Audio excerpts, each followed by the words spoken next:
Channel. तो कल मैंने आपको हड़प्पा सिंधु सभ्यता के जितने भी शहरों के नाम बता दिए थे, लेकिन चलो एक बार रिवाइज कर लेते हैं कौन कौन से बता दिए थे। सुत्का गेंडोर, फिर सुरकोटदा, रंगपुर, लोथल और अपन ने फिर मृदभांड के बारे में पढ़ा था। जो मिट्टी से बने हुए बर्तन होते हैं उन्हें मृदभांड कहते हैं।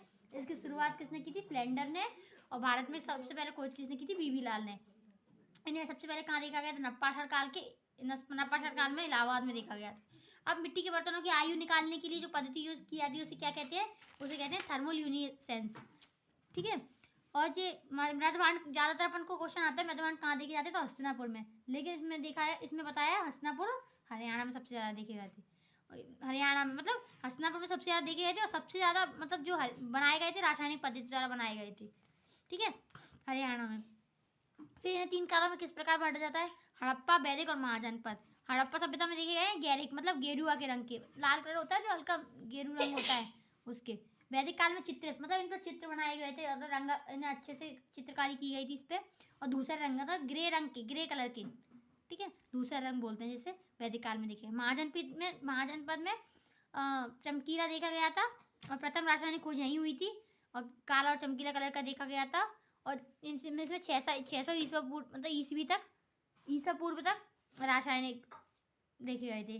काले लाल मृदभांड देखे गए थे ताम्रपाषाण काल में। कहाँ पर देखे गए थे? ताम्रपाषाण काल में। ठीक है, तो गाइस आगे देखते हैं।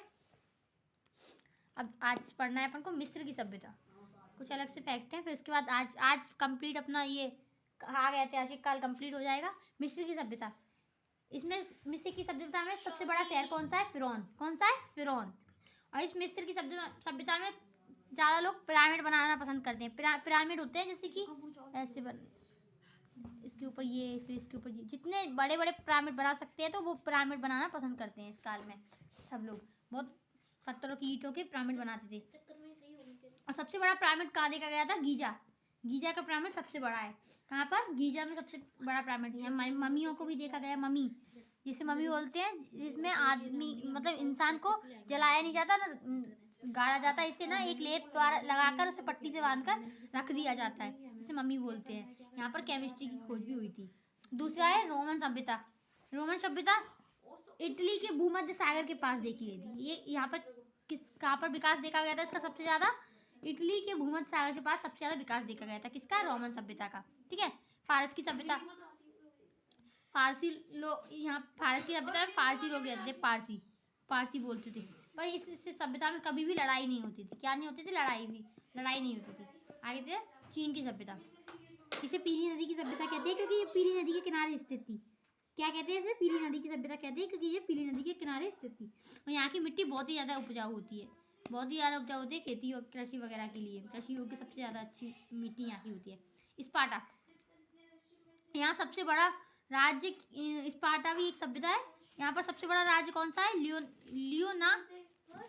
लियोनाइडम जब सबसे बड़ा शहर देखा गया है। ठीक है, स्पार्टा। अब कुछ फैक्ट अभी देख लेते हैं। इराक में 2 नदी कौन कौन सी देखी गई हैं? यूफ्रेटस और ट्रीवियस। कौन कौन सी देखी गई हैं? यूफ्रेटस और ट्रीवियस। और इनके बीच की मिट्टी में मानव ने रहना प्रारंभ कर दिया। इन दोनों नदियों के बीच की जो मिट्टी थी, वहाँ पर जो बीच में खाली मैदान था, वहाँ पर मानव ने रहना प्रारंभ कर दिया था, जिसे मेसोपोटामिया कहा जाता है। जिसे इन लोगों की जो सभ्यता थी उसे मेसोपोटामिया की सभ्यता कहा गया। यह सभ्यता पूरी ग्रामीण थी, मुख्यतः ग्रामीण थी और इसका मुख्य आधार क्या था? कृषि था। ये सभ्यता बिल्कुल ग्रामीण थी और इसका मुख्य आधार कृषि था। यह कृषि से मतलब पूरा कृषि पर निर्भर रहते थे यहाँ के लोग, मेसोपोटामिया की सभ्यता के लोग। ठीक है, और इसे 4 भागों में बांटा गया है। इसके जो शहर है उसको उनको 4 भागों में बांटा गया है। यहाँ पे मैंने ये जगह नहीं थी इसलिए मैं यहाँ लिख दिया। फर्स्ट क्या है?